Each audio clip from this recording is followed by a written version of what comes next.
All right. Happy Friday, everybody, and welcome to another episode of Learning Tech Talks, where we are exploring the landscape of learning technology while cutting through the fluff to get the questions you need answered to build out your digital ecosystem.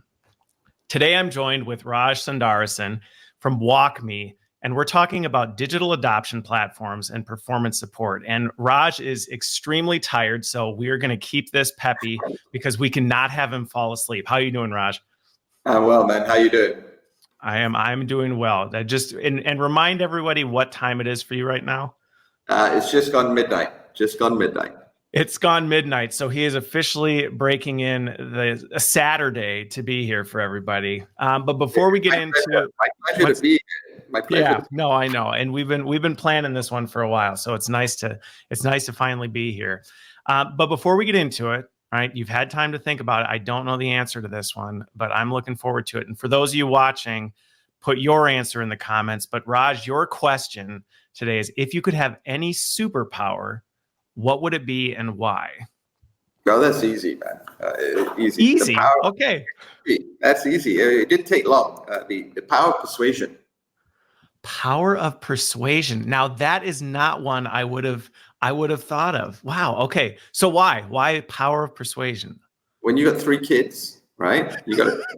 And they're driving you bonkers. You got to figure out how you can persuade them to do what you need them to do when you need them to do it. So the power of persuasion, absolutely, every month of Sundays, that's the superpower I'd like. Okay. So very practical answer on that one, right? Not to influence changing the world, but just to get your kids to do what you want. That, you know what? I actually may change it. I was going to say flying, because that to me has always been mine. If I could fly, but now I may be moving over and changing my answer. That's good. Cool. All right. There you go. Yeah, there you go. Okay, well, so let's get into it. So today we're talking about another acronym, right? And we have no shortage of them in our industries, the DAP, which is a digital adoption platform. And just in your words, how do you describe what a digital adoption platform is? Well, the easiest way to describe it is having technology be able to seamlessly engage with the user to execute on a digital process. Right? Now that sounds a little bit, mumbo jumbo-y a little bit, but it's really, if you think about a GPS that you have in the car, right? It's really basically taking some intent and helping the end user execute it. It's not about learning. It's not about reading. It's not about training. It's about literally engaging with technology to execute on a digital process. Okay. Well, and that's right before we came live. This is what we were talking about, right? The analogy of the GPS versus the Rand McNally roadmap for navigating, and how, to some degree, it's so obvious the power of this, right? No, absolutely. I mean, I remember I was in Tokyo, and I was trying to get to I think it was the Salesforce building, and the Japanese taxi driver, I gave him the address, and he was, he first punched it into his so-called GPS. So here's another note: not all GPSs are born equal. Couldn't find it in his electronic GPS, and he took out his map, and he couldn't find it there. So I just plugged it into Google Maps, and I said, hey, there you go, and off we went. So there is a shift that's coming along, and I think that example shows that landscapes are changing quite dramatically. Technology is shaping that change quite dramatically, and we've just got to figure out how we keep up and how we realize the value from some of this technology. And so on this topic, right, because I think it's a good point to dive into, because what you opened up is a little bit of a can of worms that we could start digging into. But on that, when I think from an L&D practitioner side of things, the common comparison I look at when I think of digital adoption platforms is the digital version and superior version of a job aid, right? We're not necessarily trying to teach everybody everything they need to know, but provide them with the guidance and support along the way. Is that a fair comparison, or no? I think it's a little bit more than that, right? Because I think when you think about a job aid, the job aid is pretty static. So it's making an assumption that you're going through a process in a particular way. But the reality of the human condition is it never follows a job aid. That's so true. If you think about it, you may need help at different parts of the process. So we've got a lot of data now, right? And I can tell you now, I mean, the sample size that we're working off is, about 750 million end users on our platform. And I now can tell you that probably 63% of users are looking for help midstream of a process. Okay. So if you had a job aid, I mean, how would you guess which part of the process someone would need help in? So a digital adoption platform really is, phase one is trying to map out, okay, do I turn left? Do I turn right? Phase two is, okay, at what point do I think the technology may need to engage with the end user to help them along the way? So I'll give you an example. Let's say one of your processes is to come and, update some banking details. And all of a sudden you key in the wrong format. And what we found through our platform is 83% of men think that there is a hyphen in a bank account number. And as a result, if you put in a hyphen in a bank account number and it goes downstream, there's an error that pops up. So guess what? Because we know that, right, we can proactively engage with someone, say, hey, no hyphens, thanks very much, right? And if you did put one in, we'd pick it up at source and figure it out. So I think, this whole notion of a digital adoption platform is a little bit more than, a job aid. I think it is, it's helping the end user execute on things, but it takes I'd like to say it takes into consideration the blending of three things: in-application guidance, proactive engagement, and automation. Okay. Yeah. No, and that makes sense. And I think the job aid analogy is more that was the limitation of what we had in the past, because that's really what we were trying to do with job. I mean, I remember I used to work for a software company, and that's what our goal was, to say, hey, let's try and help people through these process. But again, with the limitation of the technology, we didn't know where they were breaking down. We didn't know how to predict where things were going wrong. So you try to account for everything and put it in a format that's as digestible as possible. But what you're talking about, the technology is now allowing us to do the things we wish we could have done in the past, but we were limited. No, that's fair. I think what the technology has allowed us to do, it's lifted the cover on a couple of things. I think the first one is to understand the degree of personalization you need to go through. Okay, because when you think about it, we've got 3, 4, 5 generations in the workforce today. Now, when you think about that, you've also got to understand that these generations have different digital IQ. When you've got a different digital IQ, now all of a sudden, your support mechanisms have to change. They've got to evolve very quickly. And you can only evolve if you're actually leveraging the data. And the data is actually quite profound, quite powerful. And so I think that's the first part. Because for the longest time, we thought, one size fits all model was the way to go. And guess what? Because it wasn't technology, it was down to the human being building out content. It's kind of hard to deal with the multi-generational workforce without the use of software. That's true. That's true. And we'll talk about that a little bit, because I've implemented some of these, and there are some things that you have to consider. But before we start digging deeper into it, just to help people get a feel for what we're talking about, and I liken it to the 2020 version of Clippy from Microsoft Office, but better, right? That was the first generation of it. Can you pull it up just so we can talk through a little bit when we're talking about this, enablement, combination of automation, real-time support and guidance? Yes, but what does that look like? Sure, absolutely. I'm trying to get this on here. Let me share the screen. You should be able to see my screen, okay? Yep, let me bring it into stream. All right. So can you see my email on the screen right now? I can.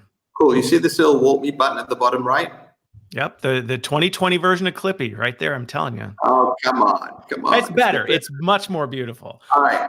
Let me give you an example, okay? Let me just open this up. So I come to work. I've got a whole bunch of personalization tasks at the bottom, which are, based on my role, whatever I want to do. And I'll give you an example. If I want to take some time off, and I just want to say, vacation, right?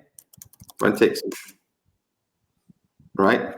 Now all of a sudden I'm in a conversation, right? And, yes, I'm a US employee. When's the start date? Well, if I wanted to say tomorrow, what's the end date? Let's just pick an end date and say it's the 30th. So, you see the different blend of communication. Let's say I'm going to take some planned time off, and I'm not doing anything, right? I'll just say this is a demo so it doesn't get recorded on. Now I'm sat back, I'm not doing anything, right? It takes me through some single sign-on, which I haven't switched on, right? And now I go straight into the application. I don't have to think about what I'm doing. It knows the process that I'm trying to execute on. And as this is where the automation's actually kicking in right now. It's correct. It's just taking the content that I plugged into the bot. The automation is taking it through there, and it's done. So there's a mixture of. I see your hands waving. So if people are watching, right, you're not controlling anything. The machine has taken over and is taking care of this for you. Absolutely, absolutely. I've done nothing here. I mean, you want me to show you another one? Yeah, that'd be great. I mean, so that's an example of the automation side of it, where it's actually doing the work for you. Correct. So now let me show you. This is my favorite. Can you see my screen? I can. Okay. So this is an example that I mocked up for a prospect, right? So, you get these traditional long emails when you first join the company. Everybody gets excited. Yeah. Welcome. Love the fact that you joined us. There are a couple of things that I think you need to be doing for us, and then we just bore you with this email that goes on forever and ever and ever and ever. And we never ever delete this email, but we never actually ever use it. But this is the first digital experience that you have with your company. Yeah. And by the way, this is a real email. Here's the one email with all the links to everything you'll ever need in your entire tenure in this company. Don't lose it. But interestingly, here, it basically says there are two things here. It says, listen, please remember to update your bank details by the end of the month, right? And the next thing is, because we haven't been we haven't been on the ball with regards to your arrival, we got you an old laptop. Please go and buy a new laptop. So when you think about that, this happens, right? I know it does. I've been involved in onboarding more than times than I'd like to count. And so now just think about what would be going on, right? People would be running around trying to figure out, how do I update my bank details? I mean, right. How do I order a laptop? I can't do anything because I'm sitting here at my desk. So look, I don't think, people go out and they change bank details on a regular basis, right? So I don't think there is much value in learning how to update your bank details, because you don't do it on an everyday basis. But I think there's intrinsic value in making sure you got it right, because if you don't get paid, right? Yeah. Pretty powerful stuff. And the laptop thing, similar. So what we thought is, why don't we pull this all together, right? And what would that look like? And, all I have to do is, I click on this link, right? And what happens is it takes me across to an application, which you should be able to see on the screen, right? Now it says, hey, hopefully you can see this. I'm your onboarding assistant. All you need to do is click start and relax, and my hands are off the screen. And what WalkMe is doing right now is automating the 9 clicks that typically I'd have to do to get me to where I need to get to. And when it's time to do some work, it'll say, hey, Raj, okay, now it's time to do something. I click next. This is the guidance. It says, hey, pick up, choose a bank. So, okay, I like NZ Bank. I click next. It's now asking me to put in an account number. Now watch what happens. Are you in the 83% that's going to try and throw a dash in there? I'm doing that just to show it to you. You're absolutely right. So the analytics actually had picked up from us, that, about 83% of errors in this field, that means, making an error in a bank account, were actually meant. So, proactively saying, hey, hang on a second. Right. Because the downstream implications of this. And if you don't catch it here, it creates problems down the supply chain over and over and over. And it's more to clean up than it would if you just caught it here. Absolutely. So, forget about the overall employee experience. Just think about the mess, the time and energy to go clean it all up. So you solve for data. Well, and to some degree, to your point about the employee experience, it actually is destructive to the employee experience because now they don't get paid. They don't find out till they don't get paid. And now they're chasing down what happened to try and correct it. So it actually can be pretty destructive even to the employee experience if you miss this. Oh no, absolutely. So that's picked up. I click next, right? And usually at this point, people forget there's actually another thing I had to do, right? And that next thing that I need to do is actually go get that laptop, right? Yep. Now, traditionally, you'd be running around saying, where do I get it done? Well, I just click on next, right? It says, okay, let's go get this done. And I have no idea where I'm going, right? But it takes me across to, this engine called ServiceNow. I have no idea what I'm supposed to do or I'm supposed to click. But guess what? We automate all of that. It takes you straight to the page where the laptop section is, right? Yep. So I know that there are two options that I have. I pick the MacBook. I click on Order Now. And, it says it'll be delivered to my desk. And I click Next. And guess what? You checked off your 2 boxes. You're ready to be an employee now. Absolutely. And more importantly, it's now asking, was that any good? Was that very helpful? Yes or no? I get to now survey an employee who's had a wonderful experience. And if I really, really wanted to get more feedback, it's all there, right? So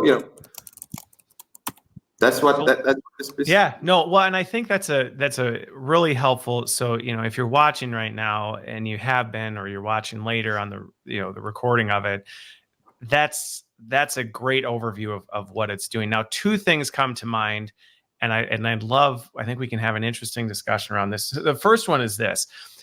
I know for a fact in some industries and just some folks, seeing all that automation just happen can be a little terrifying, thinking, so that has to do that. We can't have a system automating all this stuff. That's not necessarily, it always has to automate everything, correct? Just to clarify on that. Look, it's about the right blend. Yeah. Okay. The key, we talked about, not all GPSs were born equal. I mean, yeah. This is well, and this is where you've got to figure out. So the key to a digital adoption platform is that in itself. What is the platform? And most people think the platform, first of all, is about working in a web environment. We believe it's supposed to work on any environment, right? So whether it's a web environment, a native mobile application, a desktop application, an on-premise application, and so forth. That's the first part. Then you've got the layers, right? So you've got the guidance, you've got the engagement, you've got the automation. Yep. Now, the key is, and this is where the data comes from, it's incredible. What we learned was, some organizations said, hey, I just want to build the steps, right? Step 1, 2, 3, 4. Well, what we learned was, once you got past step 10 in a flow, there was a 63% chance of abandonment rate once you went past step 10. Okay, so hang on a second. How am I supposed to narrow everything down? Well, what we then found out was, there are a lot of what I would call repetitive clicks in those pieces that really add no value to the equation. Okay. So why don't I automate some of that? So now also when I automate that together with the guidance, I've gone from a 20-step process to a 7-step process, but the rest of it's been automated. Yeah. Right. Well, right, because so many of those clicks are not value add. They're not necessarily things we need people to experience or get their input. It's like, just get them to the step we need them to get to. Correct.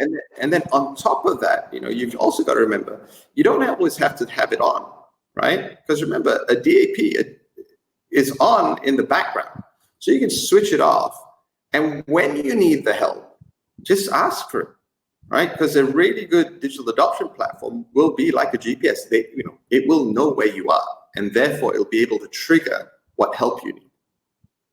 So from a regulatory standpoint, I know that can put the hair up on some people's necks that this platform knows where you are, it's seeing what you're doing. How do you navigate that, or how do you get help people work through that? Because I think that's a mindset a little bit of being terrified of that, but in some realities, there are some things we do have to be careful with.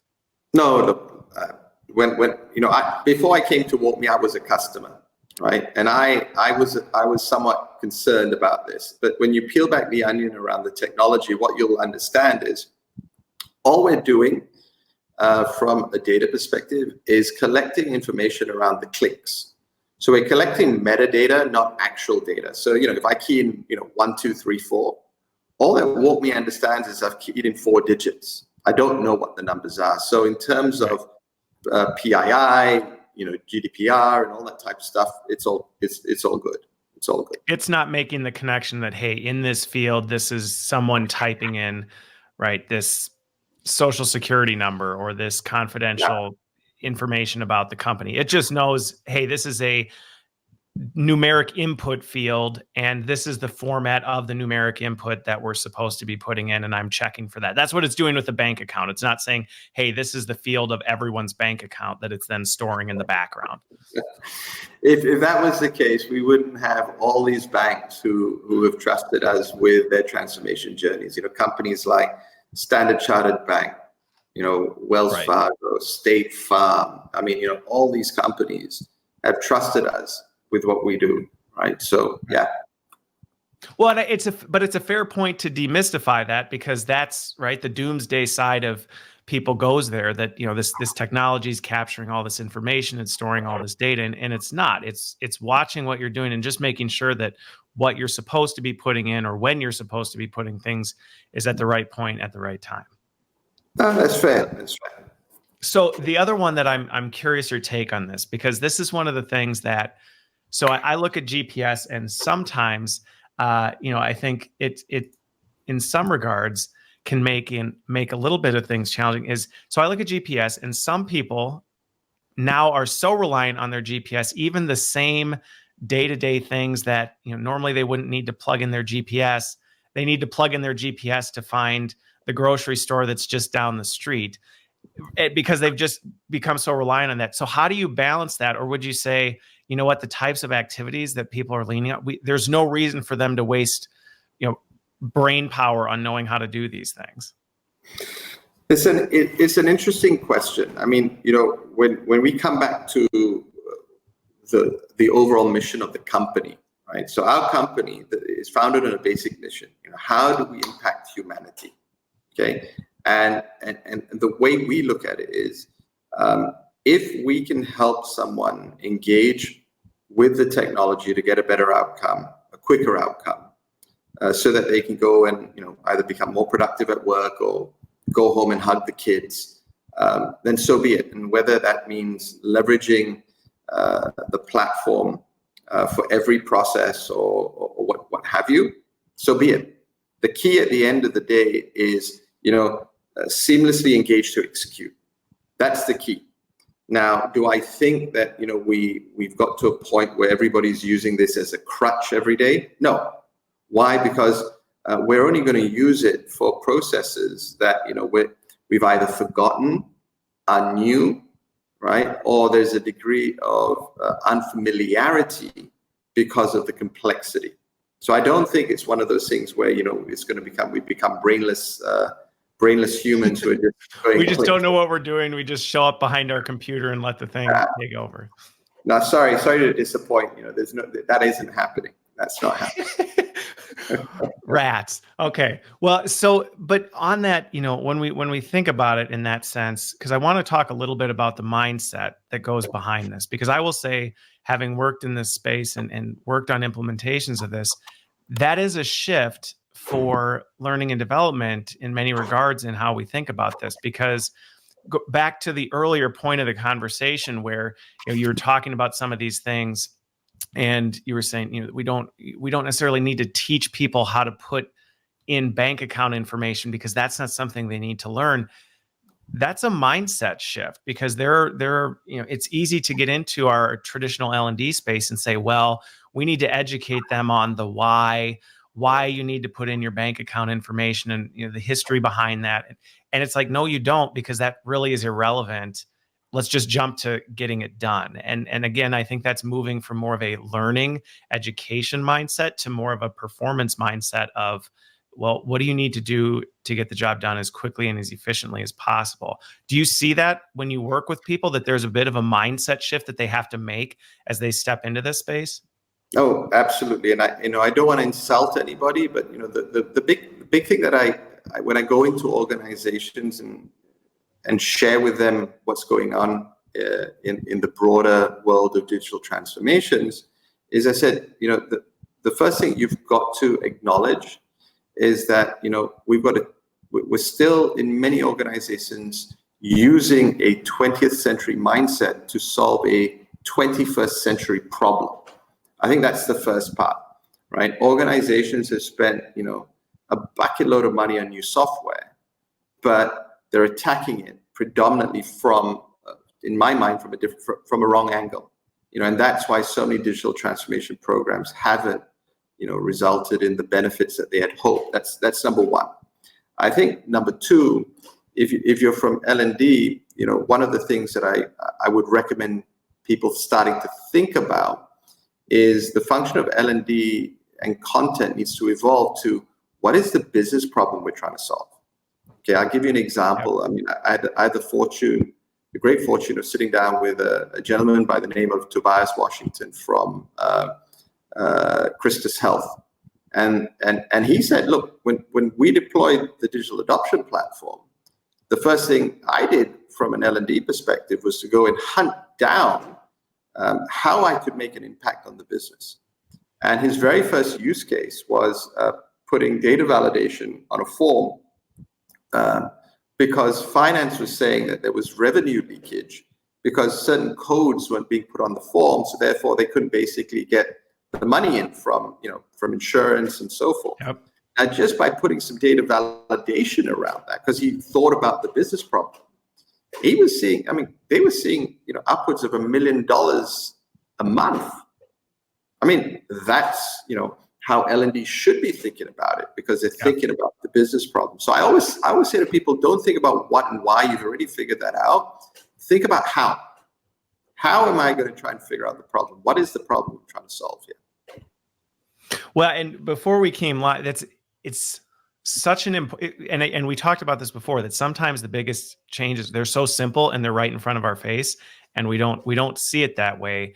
And I shared with you the conversation I had a while back with somebody who had struggled with a digital adoption platform. And when I really dug into it with them, what they had done was, instead of look at the business problem and tried to solve that, they'd said, we have all this e-learning content and we want to get that e-learning content to people where they need it. And so they were using the digital adoption platform simply to push e-learning content to people in the system. And they said, well, our goal was to get it to people not in the LMS, to get it to them when they're in the system. And it was like, you're solving the wrong problem. You're solving your perceived problem instead of the problem of, what do people actually need when they're out there?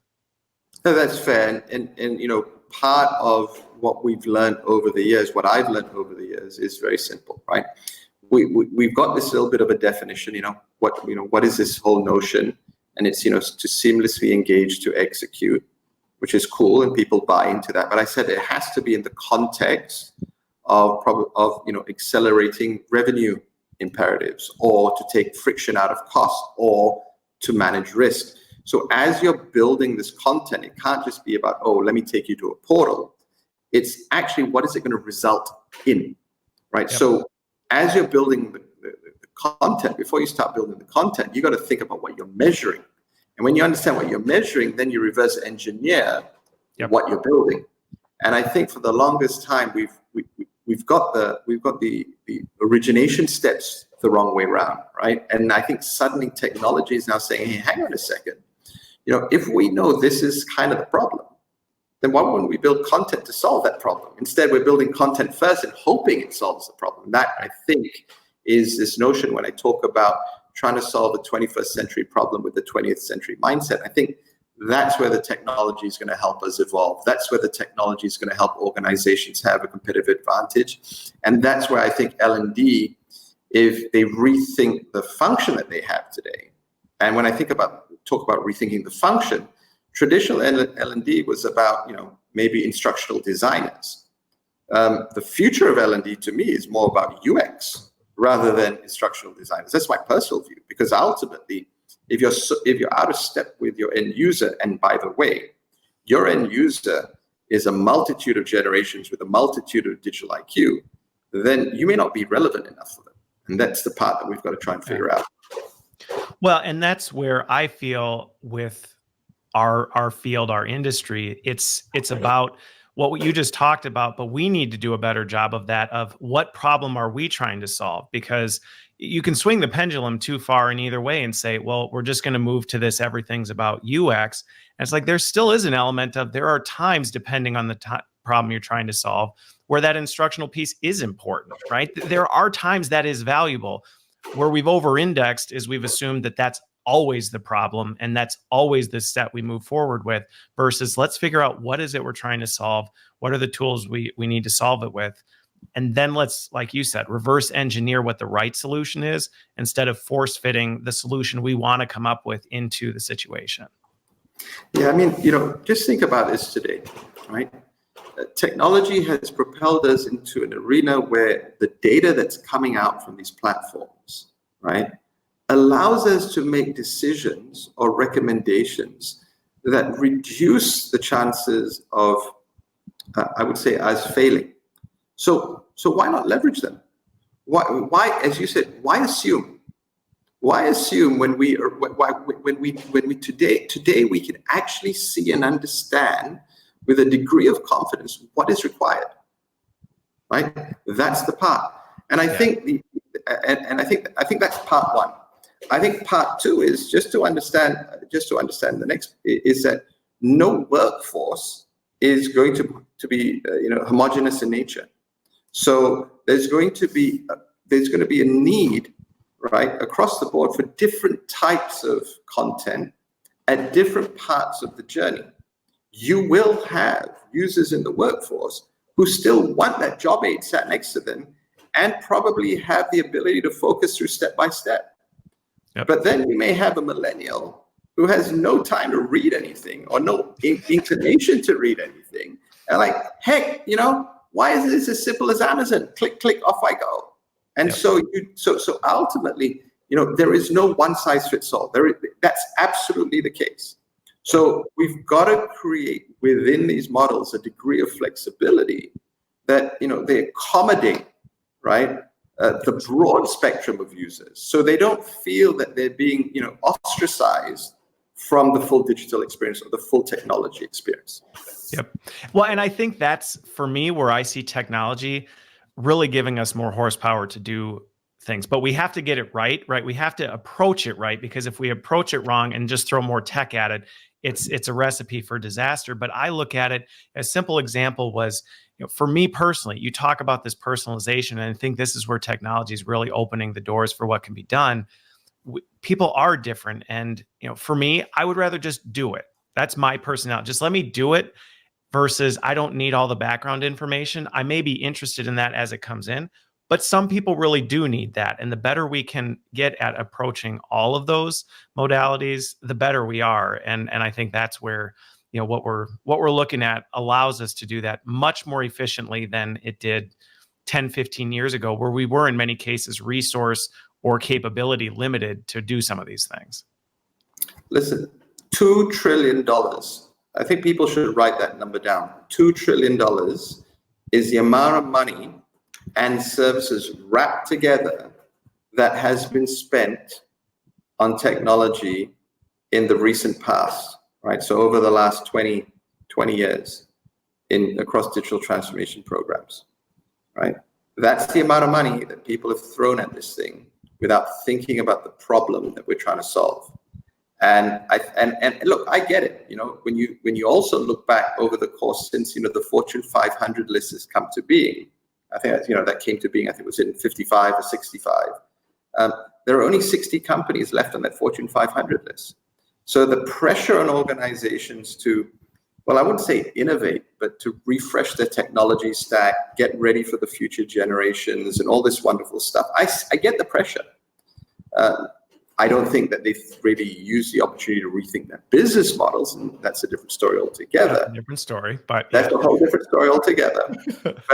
But I get the pressure on organizations, to buy technology. I think what organizations need to do is press pause, try and understand the human condition that they have, and then try and figure out how they can extract the best out of that human side of the equation to leverage what they've bought. And I think if organizations spend a little bit more time on that, we'd probably see a better outcome. And I think in L&D we could do the same, right? Not just organizations.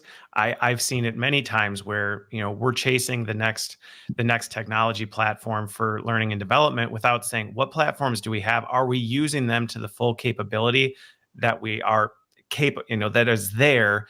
And then let's decide where are the gaps that we still need to fill so that we can move forward. So I think it's a fair statement for organizations. I think it's a fair statement if we look in the mirror at what we're doing. So let me shift over to this, because I think this is an important thing to talk through. Is people got a chance to see what WalkMe does, and it's cool stuff, right? The ability to automate that, to give people the real-time support in there, but that's not the flick of a switch. Right?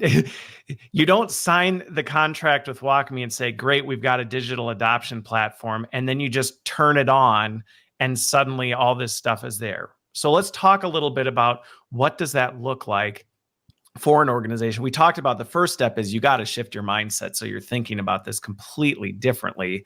But then once you actually get into this, what does that look like to actually make it work the way you just had it work there? Because that's not an instant fix. Look, it's actually quite simple. Believe it or not. I could teach you guys how to build pretty quickly. How it works is this, right? You don't need a coding background. What you need to do is understand the process. That's the first level. And literally, because there's a human algorithm associated with it, you open up an editor, it then basically exposes the HTML on a page, you tag an element, and you're literally just building your flows as you go. That's level one. Now, the building of the stuff is easy. I'll tell you where the hard stuff is. The hard stuff is thinking about the permutations of what the end user is going to end up doing, right? So where is the end user going to come in from, right? Do I need to proactively engage with that end user and draw them into the equation? I'll give you an example of that in a moment. Or am I thinking about the end user who has absolutely no interest in coming into the application, but just wants to get it done from a desktop, like I showed you earlier? Yep. Right. Now, on top of that, then, should I start blending automation? Should I put some data validation in there? What happens if I have to go from one system to the other? So it's not necessarily the logic of building the content. It's actually starting to think a little bit more around the context of the user and how you think they're going to engage with technology. And that's where the real fun comes, because now you're spending more time trying to really think about digital employee experience rather than anything else, right? So let me just share my screen again. Yeah. And we'll show you what that kind of looks like. Okay, so let's just click on that, click on that. Okay, you should be able to see my screen. Can you see the screen? Here we go. Yep. All right, so let me just go here. All right, so you should see my Google page. I do. And can you see this little pop-up that just come out? It says you have not completed your goals. Hey, this is very appropriate for beginning of the year stuff. So yeah, I can see that. Okay. Talent management time. Let's do this, Raj. There you go. So this is a real life scenario. This is real stuff. I mean, put it this way, right? So you open up goal setting, right? I know every employee, every person listening to this podcast right now, I know we all wake up every morning energized to do goal setting. I know we love it, passionate about it. But we're thinking about the system we're putting it in. We want to know everything about it. Yes. But think about this, right? As the timeline goes, right? What happens is you get closer to the cutoff. What then happens? All these notifications get sent out. Guess what? What do people do? They just delete them all, right? and then what happens? That's human behavior. Correct. And then what happens? The phone calls start coming. First, it comes from your manager. Hey, you better do it. Then it comes from your manager's manager. And then finally, what happens is people just complete the process for the sake of completing the process, not because they'd like to do it properly. Make the But pain stop. Just make the pain stop. Right. So here's an example. Here we're engaging with the end user. I call them the reactive user, saying, hey, listen, something to do here. Why don't you come and get it done? Right. And all they do is just click on guide me. Right. One click of the button takes them into the application. And then if you look at the top left-hand corner, there's a guidance balloon that basically says, just click on home, click on goals, then off you go. Right?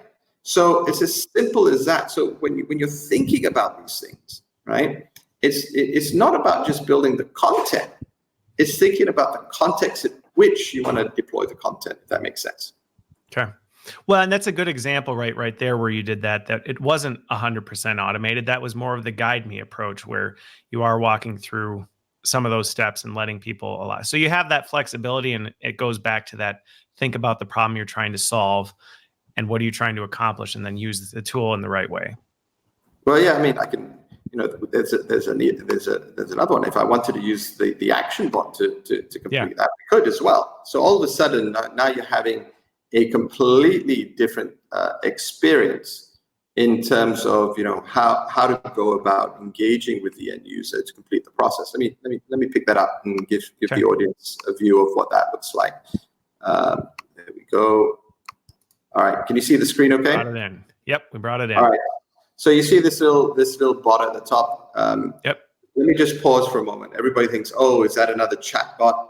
Well, look, so look, there are chat bots and then there's an action bot. What's the difference? Well, a chat bot, if you ask it a question, it typically retrieves information for you, and then you're supposed to try and decipher through things. An action bot is you have a conversation and the bot goes and does what you ask it to do. Pretty simple. So it's kind of like your little action robot. You just tell it what you need and then it takes care of it for you. It's a step above a chat bot. Absolutely. So in this case, I haven't done this in a while, so I hope it hasn't broken, but let's have a look here. So let's create a goal. All right. So what's the goal name? So the goal name is 2020, the year we are all successful. Okay. So you there you go. What is the metric? 100% of days of happiness, right? Come on.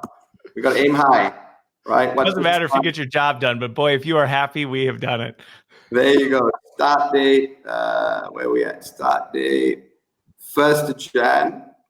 Okay, let's see whether that works. What's the end date? Let me move the calendars through this. 365 days of happiness. There you go. I told you 525,000. He's going to break into song again. I'm telling you, 525,000. Okay, I better stop. Hey, you know what? My goal was to get you to do it, and you did it. So there you go. There you go. So now look, I'm not doing anything, right? I mean, this thing is taking. It's on its way. I'm hoping it works. I haven't done this in a while. It's opening up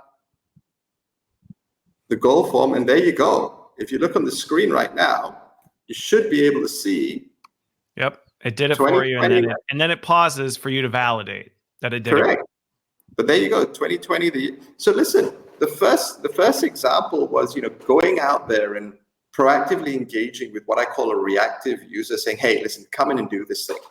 Right. The second example was a proactive user saying, "Okay, I want to come do it, but I didn't necessarily want to go and engage with all this technology. I just want to have a conversation and just do it for me." Okay. And that's the sexiness of what we're trying to do here, right? We're trying to give the end user the option, the opportunity, right, for different experiences. And I think that's where L&D needs to sort of like rethink, the role they're playing, because that's the exciting part. It's not the building of the content. The building of the content is the result. It's the byproduct. It's really trying to understand the human condition, and that's what I think the real excitement should be for L&D. I completely agree with you on that one. Now, with that, and I want to bring this back up because this is something, and I'm curious how WalkMe typically handles this for organizations. Because while I know you said it's easy, and maybe the actual building's easy, but what you're talking about, to truly build something that doesn't feel like Crystal Palace syndrome, you really need to understand what the users are doing. You need to understand how people are engaging with this technology so that you can build these things. And then you have to build them, and then you have to maintain them, which is right, because systems change, the way things move change. How do you help organizations balance that from a resource standpoint? You know, what types of resources do they need to have? What kind of timelines? Because I've seen this go off the rails a bit, where people start thinking about this stuff and all of a sudden they're trying to think of literally everything, and soon the list of things is so long and so overwhelming that it becomes just a maintenance and build nightmare. How do you help people balance that? Okay, it's a really good question, and I just had to do it this morning after I landed with a customer. Right, because people get excited about it. They do. They see this and they're like, "Oh my goodness, we could do this, and we could do this, and this, and this, and this, and on every system that we have." And pretty soon, you look at it and go, "Holy smokes, what have we got ourselves into?" Okay, so there are a few facets here, and hopefully I won't waffle too long. So the first part is, okay. I'll call you if you do. Okay, so the most important thing, as I stated earlier, before you start, try and figure out what is the business problem you're trying to solve. Is it a revenue problem? Is it a cost problem? Is it a risk problem? Okay, that's the first part. Now, once you've figured that, the next part in the equation is to find out at what part of the digital transformation continuum are you? Okay, so let me explain. And it may be easier if I just pull up a slide, because I think this is really, really important, because this is part of the learning that we've got from our customers. And let me just put that there. Let me share screen again. Click on that. Share screen there. Can you see my screen? Okay. I can. Okay. So I think all of us who've gone through a transformation program have probably seen this type of journey. Pre-implementation, we fall into that little valley of despair, and then we kind of freak out a little bit because we promised leadership that we'd get somewhere on that blue line. Yep. And then they say, "Oh, you're all charlatans. You're all misrepresented stuff." Right. This is where the stuff comes. Like, "Oh, we promised the world and we didn't deliver, and this is all a bunch of nonsense." And so what we spent a lot of time, and this is a lot of the research work that I've been privy to, which has been such a wonderful experience. We sat down with program owners, and we said, "Look, how do we help you gravitate towards that blue line?" So the first one is figure out what's the business problem. Is it revenue, cost, or risk? And then in what context? Now it's interesting. So the first context that I'd encourage people to think about is if this is a new implementation, well, guess what? Think about building content for that user testing phase. That wonderful part of the program where you bring people into the program, you give them the scripts, the change management of it. Just think, and then they start playing around, and guess what? How many of them actually follow the script? None. Yeah. Right? They go off reservation. They complain about everything else except for doing the script, and that just drags out UAT, so to speak. Now, if you were already live, all you had to do is just deploy the technology, and the analytics starts telling you, "Hey, you might want to think about these things." The next thing, is probably to start thinking about, okay, are you trying to solve a system onboarding task? Because if you're trying to solve a system onboarding piece, then the content that you're trying to build, right, would be very different from if it was something else. The next part is, well, maybe you've already looked at support ticket information, right? And you say, well, hang on a second, then these are the ones that I need to build, because people may just these are all the support tickets, right? We know this is where people are breaking down. Correct. And then what happens is, you might be thinking about building content during a functional release, right? So all of a sudden, there's going to be a whole bunch of new functionality within, I don't know, performance management or a change job or whatever it may be. Right. So I think the interface has changed, things like that. Absolutely. So I think what I'm getting towards is, first of all, understand the context. The next part, then try and understand which part of the journey you're on. So what happens then is you're just building what I would say bite-sized amounts of content to serve that purpose. Because if you don't do that, you end up just building a whole bunch of content that, may be completely unnecessary and completely irrelevant and just takes up a lot of time. And so I always say to people, if it's a HR deployment, for example, just follow the HR calendar. Don't build stuff, which is further down the tree when you've got, a performance appraisal cycle right in front of you. Build what you need first. Let the analytics then guide you to what you need to build next, and then iterate. Because guess what? You may find out that you don't have to build all that content that you thought you needed.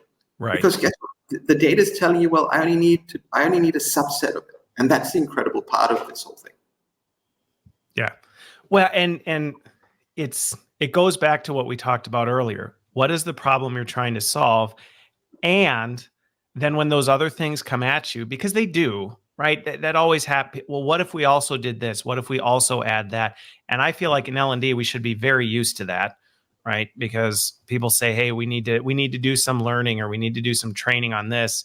And even when you identify that problem, someone says, well, what if we also told people this, or can't we also add this? It's about being able to say, well, but does that tie back to the outcome we're driving towards? And if not now. Let's hold on that and see what the data tells us. Is that fair? That's really fair. I mean, I give you an example around a business problem. So one of our customers, Standard Chartered Bank, they use us on five HR applications, and the business problem they were trying to solve was to improve the quality and the participation rates of the mid-year review process. Okay. Right. So to give you a sense, right? 100,000 employee organization, going through huge transformation in the bank, and trying to get alignment through the organization is kind of tough. And I think in 2018, the mid-year review process, I mean, they had the scores were, kind of soft. I mean, they were in the teens, 13, 14% actually completing mid-year reviews, which is kind of nuts. But when they rolled out WalkMe and they started thinking about the problem that they were trying to solve, they went about engaging the user in a different way, and the results are quite incredible. I mean, they went from 13, 14% the year before to 93% in 2019. That's a serious change. Okay. No. So that's the first part. Okay. Yeah. The second part was the quality of what was going through the systems improved quite dramatically. And how we figured this out was, we had these things called smart tips, where you can actually bring in the content from the quick reference guides into the process. And I think 63% of users referred to those smart tips for the content required in those particular fields. So now all of a sudden, people who traditionally would, who needed the help but couldn't be bothered to look for the quick reference guide because it was hidden in some drawer somewhere, or that email that's at the bottom of their, inbox. Right. SharePoint desert, in the middle of nowhere. They now had that content at their fingertips. That was number two, right? So now all of a sudden you had greater participation. The quality of what was up. Was up. Now this is the real kicker, right? They were able to do A/B testing, right? Those who were using WalkMe or a digital adoption platform, right, were completing the system component of the process a whole 40 minutes faster than those who didn't. Okay. Yeah. Yep. So think about that for a moment, right? So you've got higher participation, greater quality. You save 40 minutes an employee, which now allows you to do a couple of things, right? It gives the manager the opportunity to have a proper conversation because we've got an extra 40 minutes, or it gives you an opportunity to go and do, either some revenue generating. Give you some time back. Absolutely, or go hug your kids or whatever it may be. So, that's the qualitative stuff. If you think about the quantitative stuff and you just say for a moment, let's just do the math around the 40 minutes that you got 40 minutes times the improved efficiency. I mean, those are dollars and cents right there. Absolutely. And this right? This is what we're talking about, the application of the context. And that's so important. And that's where L&D really has a role to play, because, who else is going to do it? I think that's a great summary. And it does. It wraps up, and I told you we're getting to the top of the hour. And it's almost 1 a.m. So you're awake. That's impressive. But I think I'm excited about this stuff. I mean, who right? Well, good. It is exciting, and that's the thing about it is it is exciting. And several weeks ago, I was talking with someone on here about automation, and sometimes people are really nervous about that. But you look at this, and the example you just gave talks about the fact it's improving the quality of the work we're doing, but it's also giving us time back, because how much time do we spend on these just rote processes, things like that? And we're not thinking about it that way. We're afraid of it, when in fact, really this can be giving us time back to spend time on the higher order things, or the things that matter more. And I think that's an important factor. And I think this is a very powerful way to do that for systems. Now, my last question, and then we'll do a quick wrap. When organizations are, partnering with you, things like that, do they have, because this can feel overwhelming. There's a fair amount. And if you haven't been doing it, this can be a bit of a shift. Do you help support clients through that? Because if they don't have the resources, or they just maybe need some guidance, is that part of the implementation process? Yeah, so this is kind of how we did. I mean, we learned a bucket load in the early days, right? And we made many errors. I mean, we went out there, told people it was easy, and and then I had to turn up and hey, I'm sorry, we made a mistake, right? And so look, this is how it works with us today. I was on a call today with a client. He says, okay, let's get going. And I said, stop. And they said, stop? What do you mean stop? I said, before we move any further, I need you to give me the names of the 5 people that we're going to take through WalkMe University. Okay. And the prospect said to me, what if we don't have them? And I said, well, then I can't sell the solution to you. And my sales guy nearly had a heart attack, right? and the client said, Raj, I don't understand. I said, listen, right?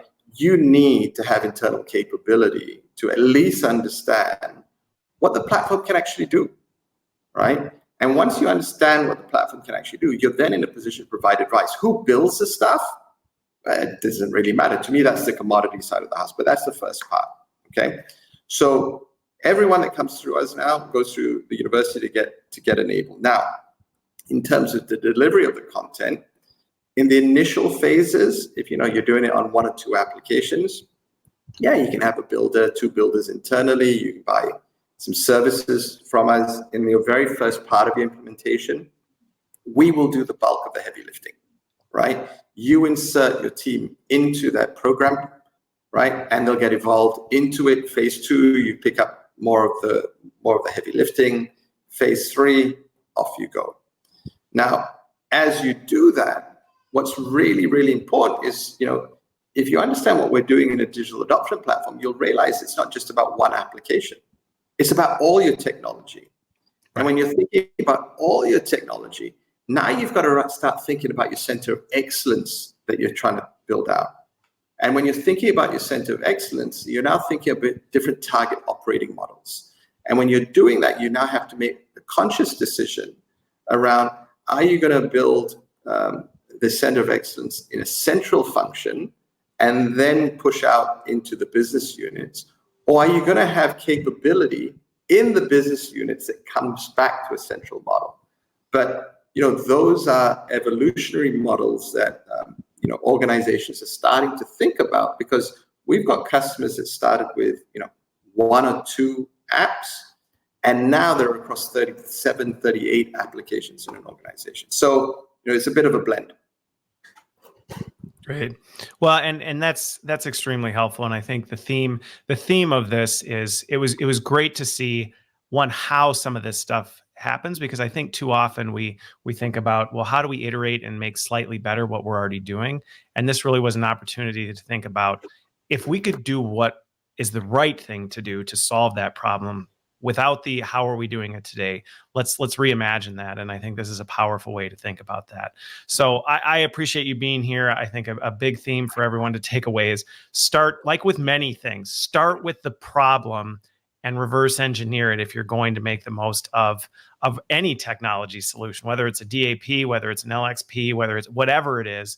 Think about it that way. So, Raj, this has been phenomenal. I know it is so late for you. Thanks for staying up and making the time and for being here. Thanks, everybody, for watching. Like, share the show, comment, and tag in, and we will follow up on those. And thanks for everybody who's participated so far. Thanks for being here, and have a great weekend. Thanks, everyone.